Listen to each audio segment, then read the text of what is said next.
ഞാൻ doctor Biniya, Bethsaida homeo clinic, Kaloor.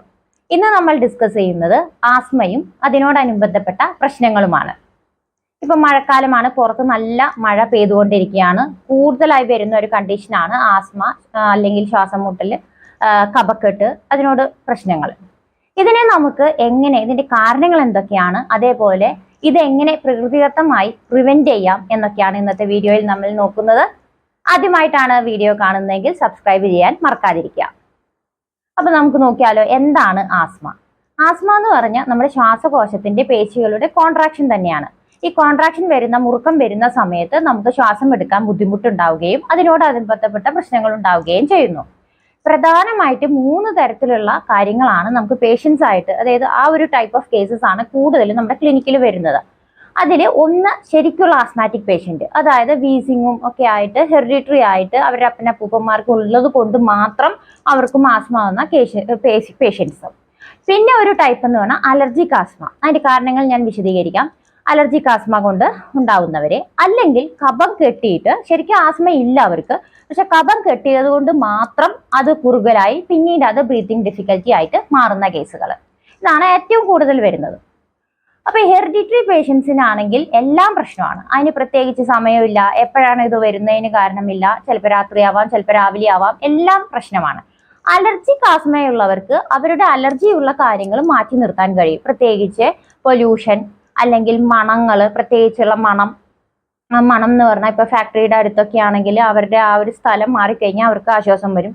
പുക, dust, അങ്ങനെ തണുപ്പുള്ള ഭക്ഷണങ്ങൾ, എങ്ങനെ വേണമെങ്കിലും ആവാം. തണുപ്പുള്ള കാറ്റ്, വിന്റർ സീസൺ, അല്ലെങ്കിൽ ചിലവർക്ക് സമ്മറും പ്രശ്നമുള്ളവരുണ്ട്. അങ്ങനെ പലതരത്തിൽ ഓരോരുത്തർക്കും ഓരോ കാര്യങ്ങളോടാണ് അലർജി ഉണ്ടാകുന്നത്.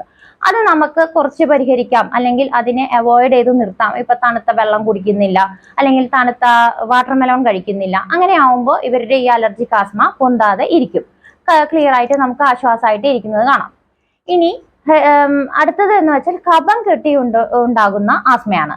ആ ഒരു ബ്രീത്തിങ് ഡിഫിക്കൽറ്റി തടയാനായിട്ട് കഫക്കെട്ട് വരുത്താതിരിക്കുക. അതായത് ചുമ വരുമ്പോൾ തന്നെ നമുക്ക് അറിയാൻ പറ്റും നെക്സ്റ്റ് സ്റ്റേജ് ഇത് കഫക്കെട്ടിലോട്ട് പോകും എന്നുള്ളത്. അപ്പൊ അതുകൊണ്ട് അത് തടയാനുള്ള കാര്യങ്ങൾ മരുന്നായിട്ടാണെങ്കിൽ അങ്ങനെ, അല്ലെങ്കിൽ പ്രകൃതിദത്തമായിട്ടുള്ള കാര്യങ്ങൾ ഞാൻ പ്രത്യേകിച്ച് പറഞ്ഞു തരാം, എങ്ങനെ നമുക്ക് ഇത് പ്രിവെന്റ് ചെയ്യാം എന്നുള്ളത്. അങ്ങനെ ഒഴിവാക്കിക്കൊണ്ട് അതൊരു കഫക്കെട്ട് നിറഞ്ഞ്, അതായത് അപ്പൊ എന്താ ഉണ്ടാവുന്നത്, കഫം നിറയുന്ന സമയത്ത് ഈ മ്യൂക്കസ് വന്ന് നമ്മുടെ ഇതിൽ അടിയുന്നു.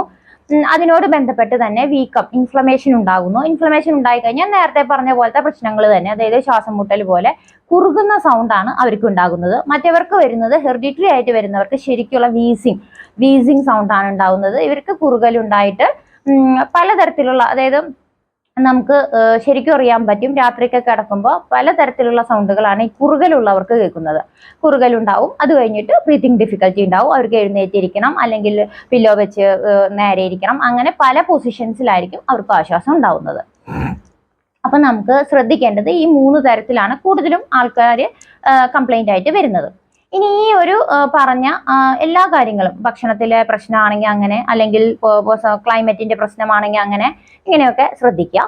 ഇനി ഇത് കൂടാതെ നമുക്കറിയാം, നമുക്ക് ഹെറിഡിറ്ററി ഒരു ടെൻഡൻസി ഉണ്ട്, ഇത് വരാനുള്ള ഒരു സാധ്യതയുണ്ട്. കുട്ടികളിൽ ചെറിയ ചുമ, കഫക്കെട്ടൊക്കെ വരുമ്പോൾ തന്നെ മാക്സിമം നമ്മൾ മെഡിസിൻസ് ഡോക്ടറെ കാണിക്കാനും, അതേപോലെ തന്നെ ആവശ്യത്തിനുള്ള ഇമ്മ്യൂണിറ്റി, പ്രതിരോധ ശക്തി വർദ്ധിപ്പിക്കാനുള്ള മരുന്നുകൾ കഴിക്കാനും പാരന്റ്സ് ശ്രദ്ധിക്കുക. കാരണം പാരന്റ്സിന് അറിയാം, പാരന്റ്സിന് ഓൾറെഡി ഇതുകൊണ്ട് ബുദ്ധിമുട്ടുന്നവരാണ്. അപ്പൊ നെക്സ്റ്റ് ജനറേഷനും കൂടി ഇങ്ങനെ ബുദ്ധിമുട്ടരുത് എന്നുള്ള ആഗ്രഹത്തോടെ വരുന്ന പേഷ്യൻസും ഉണ്ട്. അടുത്തത് ശ്രദ്ധിക്കാനുള്ളത്, നമ്മുടെ വ്യായാമം ചെയ്യുമ്പോൾ സാധാരണ ചില പേഷ്യൻസ് പറയും, അയ്യോ ആസ്മയുള്ള കുട്ടിയാണ്, വ്യായാമത്തിനൊന്നും വിടണ്ട, അല്ലെങ്കിൽ ഫോർ എക്സാമ്പിൾ ഒരു കളികൾക്ക് ഒന്നും വിടണ്ട എന്ന് പറയും. പക്ഷെ അതിൽ ഒരു കാര്യവുമില്ല. ഇപ്പൊ നമ്മൾ വ്യായാമം, അല്ലെങ്കിൽ യോഗ, ബ്രീത്തിങ് എക്സസൈസസ്, സ്വിമ്മിങ്, ഇങ്ങനെയൊക്കെ ചെയ്യുന്ന സമയത്ത് നമ്മുടെ ആ ഒരു, ഞാൻ നേരത്തെ പറഞ്ഞ ആ പേശികളുടെ കോൺട്രാക്ഷൻ കുറയുകയും ശ്വാസം കുറച്ചും കൂടി ഈസി ആയിട്ട് ഇവർക്ക് വലിക്കാൻ പറ്റുകയുമാണ് ചെയ്യുന്നത്. പക്ഷെ പല പേഷ്യൻസിന് ഒരു തെറ്റിദ്ധാരണയുണ്ട്, ഇങ്ങനെയുള്ള കുട്ടി ഇതിനൊക്കെ പോയി കഴിഞ്ഞാൽ ഭയങ്കര ആവും എന്നുള്ളത്. പക്ഷെ അങ്ങനെയല്ല. നമുക്ക് വ്യായാമത്തിനോ, അവർക്ക് ഇഷ്ടമുള്ള കളികളിൽ, അത് ഡാൻസോ എന്ത് കാര്യമാണെങ്കിലും ഫിസിക്കലി ആക്റ്റീവ് ആയിട്ടുള്ള കളികളിൽ അവർക്ക് വിടാവുന്നതാണ്. അതുകൊണ്ട് മാത്രം ആസ്മ കൂടുന്നില്ല, ആസ്മ ബെറ്റർ ആവുന്നേ ഉള്ളൂ. സ്വിമ്മിങ് ആണെങ്കിലും എന്താണെങ്കിലും ആസ്മ കുറയുകയാണ് ചെയ്യുന്നത്. കാരണം ഈ ഒരു ശ്വാസകോശത്തിന്റെ പേശികൾക്ക് ബലം കിട്ടുകയും അതിന്റെ വഴി ഈ കോൺട്രാക്ഷൻ കുറയുകയും ചെയ്യുന്നു. കോൺട്രാക്ഷൻ കുറയുന്ന സമയത്ത് നമുക്ക് കുറച്ചും കൂടി ഈസി ആയിട്ട് നമുക്ക് ശ്വാസം വലിക്കാവുന്നതാണ്. ഈ പറഞ്ഞ പോലെ ബ്രീത്തിങ്, പ്രാണായാമം, അങ്ങനത്തെ എക്സർസൈസുകൾ, അല്ലെങ്കിൽ സാധാരണ യോഗ, എന്ത് വേണമെങ്കിലും ഈ കുട്ടികൾക്ക് ചെയ്യുന്നത് ബെറ്റർ ആക്കാനേ സഹായിക്കുള്ളൂ. ഇനി നമുക്ക് ചെയ്യാൻ കഴിയുന്ന അടുത്തൊരു പരിപാടിയാണ് ആവി പിടിക്കുക എന്നുള്ളത്. ആവി പിടിക്കല് പക്ഷെ 2 തരക്കാരുണ്ട്. ഒരു കൂട്ടർ പേഷ്യൻസ് പറയുന്നത് നമ്മൾ ആവി പിടിക്കുന്ന സമയത്ത് നീരാവി ഉള്ളിൽ കയറിയിട്ട് നമ്മുടെ ഈ മ്യൂക്കസ്, കഫം കെട്ടിയിരിക്കുന്നത് ലൂസ് ആക്കുകയും അതുവഴി നമുക്ക് കഫം പുറത്തേക്ക് തള്ളാനോ അല്ലെങ്കിൽ വയറ്റിലൂടെ പോകാനോ സഹായിക്കുന്നു. പക്ഷെ അതേസമയം കഫക്കെട്ടല്ല, വീസിങ് ആണ് ഈ പേഷ്യന്റിന്റെ പ്രശ്നം, അതായത് ഹെറിഡിറ്ററി ആയിട്ട് ഇവർക്ക് വീസിങ് ആണ് പ്രശ്നമെങ്കിൽ ചില കേസസിൽ ആവി പിടിക്കുന്നത് ഭയങ്കര ബുദ്ധിമുട്ടാണ്, ഭയങ്കരമായിട്ടുള്ള അസ്വസ്ഥതയാണ് ഈ ആവി പിടിക്കുന്ന സമയത്ത് ഉണ്ടാകുന്നത്. അപ്പൊ ആവി പിടിക്കും, നമ്മൾ വീട്ടിൽ ആവി പിടിക്കുമ്പോൾ നെബുലൈസ് ചെയ്യുന്നത് വേറൊരു കണ്ടീഷനാണ്. നെബുലൈസ് ചെയ്യുമ്പോൾ 2 കൂട്ടർക്കും ആശ്വാസമാണ് ഉണ്ടാകുന്നത്. പക്ഷെ അതേസമയം വീട്ടിൽ ആവി പിടിക്കുന്ന സമയത്ത് നമുക്ക് ഹ്യൂമിഡിറ്റി കൂടുന്ന സമയത്ത് ചില വീസിങ് പേഷ്യൻസിൽ ഇത് ബുദ്ധിമുട്ടുണ്ടാക്കുന്നുണ്ട്. അപ്പൊ അത് ശ്രദ്ധിച്ചിട്ട് വേണം ചെയ്യാൻ. ഏതാണ് അവർക്ക്, ആവിയാണോ നല്ലത് അല്ലെങ്കിൽ ഡ്രൈ ഹീറ്റ് ആണ് ഇവർക്ക് കൊടുക്കേണ്ടത്. ഡ്രൈ ഹീറ്റ് എങ്ങനെയാണ് കൊടുക്കുന്നതെന്ന് വെച്ചാൽ നെഞ്ചത്തും പുറത്തും നമുക്ക് ഒന്നില്ലെങ്കിൽ ഹോട്ട് വാട്ടർ ബാഗിലും ചെറിയൊരു ആവിയുടെ അംശം വരുന്നുണ്ട്, അല്ലെങ്കിൽ നമുക്ക് ഹോട്ട് ജെൽ ബാഗ് എന്ന് പറഞ്ഞിട്ട് അവൈലബിൾ ആണ്. അത് കറണ്ടിൽ കുത്തി നമുക്ക് അത് ചൂടാവുന്നു, ആ ജെല്ല് ചൂടായി നമ്മുടെ നെഞ്ചത്തും പുറത്തും വെച്ചു കൊടുക്കാവുന്നതാണ്. അതാണ് ഡ്രൈ ഹീറ്റ്. ഈ ഡ്രൈ ഹീറ്റിൽ സുഖമുള്ള പേഷ്യൻസിന് അങ്ങനെയാണ് നമ്മൾ ചെയ്ത് കറക്റ്റ് ചെയ്യേണ്ടത്. അങ്ങനെ വെക്കുമ്പോഴും കഫം ലൂസ് ആവുകയും അതുവഴി പുറത്തേക്ക് തള്ളുകയും ചെയ്യുന്നു. ഈ ഒരു രീതി നമുക്ക് യൂസ് ചെയ്യാവുന്നതാണ്. അതായത് ചുമ വരുമ്പോൾ തന്നെ കഫക്കെട്ടിലോട്ട് പോകും എന്നൊരു ടെൻഡൻസി ഉള്ള കുട്ടികളാണെങ്കിൽ ഈ ഒരു രീതിയിൽ, അത് വലിയവർക്കും ഇതേപോലെ പ്രാക്ടീസ് ചെയ്യാവുന്നതാണ്. ഇനി നമുക്ക് അടുത്ത ഒരു ടൈപ്പ് ഓഫ് ആൾക്കാർ എങ്ങനെയാന്ന് വെച്ചാൽ സ്കിൻ കംപ്ലൈന്റ് ആൾട്ടർനേറ്റ്സ് വിത്ത് ആസ്മ. അതായത് ആസ്മ ഉണ്ടാവും, ആസ്മയ്ക്ക് മരുന്ന് കൊടുത്തു കഴിഞ്ഞാൽ സ്കിൻ കംപ്ലൈന്റ് ആയിട്ട് മാറും, സ്കിൻ കംപ്ലൈന്റിന് മരുന്ന് കൊടുത്തു കഴിഞ്ഞാൽ ആസ്മയായിട്ട് മാറും. ഇത് ഓൾട്ടർനേറ്റിംഗ് സിംറ്റം ആണ്. ഇങ്ങനത്തെ കേസസിൽ ആദ്യം കുറയേണ്ടത് ആസ്മയാണ്. കാരണം ഉള്ളിൽ നിന്നും പുറത്തോട്ട്, ഉള്ളിലെ അവസ്ഥയാണ്. നമുക്ക് ലങ്സ് എന്ന് പറയുമ്പോൾ കുറച്ചും കൂടി സ്കിന്നിനേക്കാളും ഇമ്പോർട്ടന്റ് ആണ്. അതുകൊണ്ട് തന്നെ ആസ്മ കുറച്ചും കൂടി ബെറ്റർ ആക്കിയതിന് ശേഷം മാത്രം സ്കിന്നിന് വേണ്ടി ചികിത്സ തേടാവുന്നതാണ്. അത് നിങ്ങൾക്ക് ഡോക്ടേഴ്സ് തന്നെ നമുക്ക് എൻ്റെ അടുത്ത് വരുവാണെങ്കിൽ ഞാൻ പ്രകൃതം അനുസരിച്ചുള്ള മരുന്ന് കൊടുത്ത് ആദ്യം നമ്മുടെ ആസ്മ എന്നുള്ള കണ്ടീഷൻ, അതായത് ലങ്സിനോട് ബന്ധപ്പെട്ട പ്രശ്നങ്ങൾ ഒരുവിധം ഒതുങ്ങിയതിന് ശേഷം മാത്രമാണ് നമ്മൾ സ്കിന്നിന് വേണ്ടി അന്വേഷിക്കുന്നത്, അല്ലെങ്കിൽ സ്കിന്ന് കുറഞ്ഞു വരുന്നത്. അത് ശ്രദ്ധിച്ചുകൊണ്ട് ഈ ഒരു രീതിയിൽ നമുക്ക് അസുഖം കുറഞ്ഞു കിട്ടാൻ വേണ്ടി ശ്രമിക്കുക. കാരണം എന്നാൽ മാത്രമേ നമുക്ക് അതുകൊണ്ട് കുറച്ചും കൂടിയും പേഷ്യന്റിന് ഒരു ജനറൽസ്, നമ്മുടെ ബാക്കി എല്ലാ കാര്യങ്ങളും ജനറൽസ് ബെറ്റർ ആവുകയുള്ളൂ. സ്കിന്ന് ബെറ്റർ ആയതിനു ശേഷം നമ്മൾ ആസ്മ കുറയ്ക്കാൻ നോക്കിക്കഴിഞ്ഞാൽ ആസ്മ കൂടുതൽ വേഴ്സ് ആവാനാണ് സാധ്യത. ഇങ്ങനെ ഒരു ടൈപ്പ് ഓഫ് ആൾക്കാരും ഉണ്ട്.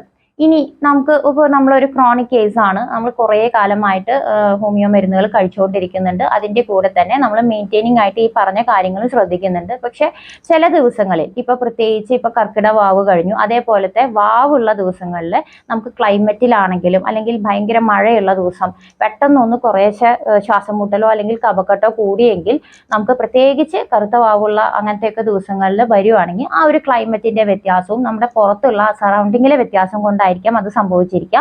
ആ സമയങ്ങളിൽ നമ്മൾ കുറച്ചൊന്ന് ക്ഷമ പാലിക്കുക. നെക്സ്റ്റ് ഡേ ആകുമ്പോഴേക്കും അത് കുറയുന്നത് കാണാം. ചൂടൊക്കെ പിടിച്ച് ആശ്വാസമായിട്ട് റെസ്റ്റ് ചെയ്യാനാണ് നമ്മൾ ശ്രമിക്കേണ്ടത്.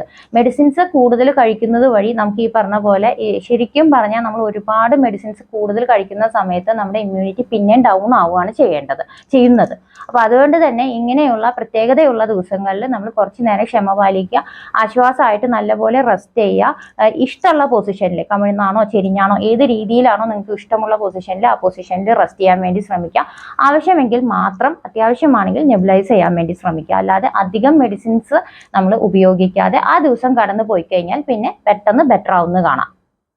ഇനി നമുക്ക് എന്ത് ചെയ്യാം, നമ്മുടെ ഭക്ഷണത്തിൽ എന്ത് ചെയ്യാൻ പറ്റും ഇങ്ങനെയുള്ള കാര്യങ്ങൾ പ്രിവെന്റ് ചെയ്യാനായിട്ട്? നമുക്ക് ചെയ്യാവുന്നത് മഞ്ഞൾ, ശരിക്കും പ്രതിരോധ ശക്തി കൂട്ടുവാനായിട്ട് മഞ്ഞൾ, വെളുത്തുള്ളി, ഇഞ്ചി ഇങ്ങനെയുള്ള സാധനങ്ങൾ ഭക്ഷണത്തിൽ കൂട്ടുന്നത് ഏറ്റവും നല്ലതാണ്. പ്രത്യേകിച്ച് രാവിലെ എഴുന്നേറ്റ ഉടനെ ഇഞ്ചി ചായ അല്ലെങ്കിൽ മഞ്ഞളിട്ട ചായയോ അങ്ങനെയൊക്കെയുള്ള സാധനങ്ങൾ കഴിക്കുകയാണെങ്കിൽ പ്രതിരോധ ശക്തി പെട്ടെന്ന് കൂടുന്നതായിട്ട് കാണാം.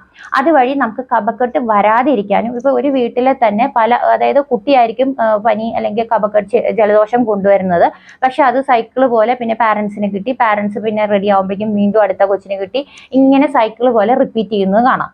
ഇങ്ങനെയുള്ള കണ്ടീഷൻസിലും നമുക്ക് ഈ പറഞ്ഞ പോലെ കഫക്കെട്ട് കൂടി ബ്രീത്തിങ് ഡിഫിക്കൽറ്റി ആവാനുള്ള ഒരു സാധ്യതയുണ്ട്, പ്രത്യേകിച്ച് ഈ ഒരു ക്ലൈമറ്റിൽ. അപ്പൊ അത് വളരെയധികം സൂക്ഷിക്കേണ്ടതാണ്. ഇനി ഭക്ഷണത്തിൽ ഉൾപ്പെടുത്തുക. അതേപോലെ vitamin C, vitamin D, selenium, magnesium ഇങ്ങനത്തെ ഒരുവിധ കാര്യങ്ങളെല്ലാം നമ്മുടെ ബോഡിയിൽ കറക്റ്റ് അല്ലേ എന്ന് ചെക്ക് ചെയ്യുക. ആവശ്യമെങ്കിൽ സപ്ലിമെന്റ്സ് എടുക്കുക.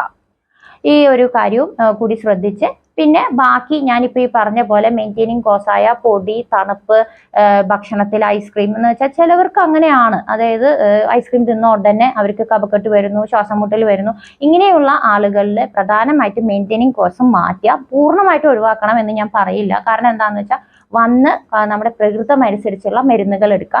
ആവശ്യമെങ്കിൽ പെർട്ടിക്കുലർ മെഡിസിൻസ് എന്ന് പറഞ്ഞാൽ ശ്വാസം മുട്ടിന് വേണ്ടി, അല്ലെങ്കിൽ കഫക്കെട്ടിന് വേണ്ടി, അല്ലെങ്കിൽ ജലദോഷത്തിന് വേണ്ടി അങ്ങനത്തെ മരുന്നുകളും അതിന്റെ കൂടെ തന്നെ പ്രകൃതം അനുസരിച്ചുള്ള മരുന്നുകളും. കാരണം ഇനി ഇത് അധികം ശക്തിയിൽ റിപ്പീറ്റ് ചെയ്യാതിരിക്കാനായിട്ട്, വീണ്ടും വീണ്ടും റിക്കർ ചെയ്യാതിരിക്കാൻ വേണ്ടി നമുക്ക് പ്രകൃതം അനുസരിച്ചുള്ള മരുന്നുകളും എടുക്കുക. എന്നിട്ട് പേഷ്യന്റ് ഒരുവിധം ഓക്കെ ആയതിനു ശേഷം മാത്രം ഈ പറഞ്ഞ മെയിൻറ്റെയിനിങ് കോഴ്സുകൾ മാക്സിമം അതിലോട്ട്, ഇപ്പം മഴയത്ത് കളിക്കാതിരിക്കുക എന്ന് വെച്ചാൽ അവർക്ക് അത് ഭയങ്കര ബുദ്ധിമുട്ടാണ്. ആ ടൈപ്പ് ഓഫ് പേഷ്യൻസിൽ ഹെറിഡിറ്ററി ടെൻഡൻസിയോ അല്ലെങ്കിൽ അലർജിയോ ഏതെങ്കിലും IgEയോ അല്ലെങ്കിൽ IgE എന്ന് പറയുന്നത് അല്ലെങ്കിൽ ഈസ്നോഫിൽ ഇതൊക്കെ കൂടി നിൽക്കുന്ന പേഷ്യൻസിൽ ആ ബ്ലഡിൽ അത് കറക്റ്റ് ആവുന്നത് വരെ ഈ പറഞ്ഞ കാര്യങ്ങളെല്ലാം ശ്രദ്ധിച്ചുകൊണ്ട് മരുന്ന് കഴിക്കാൻ വേണ്ടി നോക്കണം. എന്നാൽ മാത്രമേ നമുക്ക് വിചാരിച്ച ഒരു റിസൾട്ടിലേക്ക് നമുക്ക് തിരിച്ചു വരാൻ കഴിയുകയുള്ളൂ. അപ്പൊ ഇങ്ങനെയുള്ള കാര്യങ്ങൾ നിങ്ങൾക്ക് ഉപകാരമാകുന്നു എങ്കിൽ ഷെയർ ചെയ്യുക, സബ്സ്ക്രൈബ് ചെയ്യുക. മറ്റൊരു വീഡിയോയ്ക്കായി കാത്തിരിക്കുക. താങ്ക്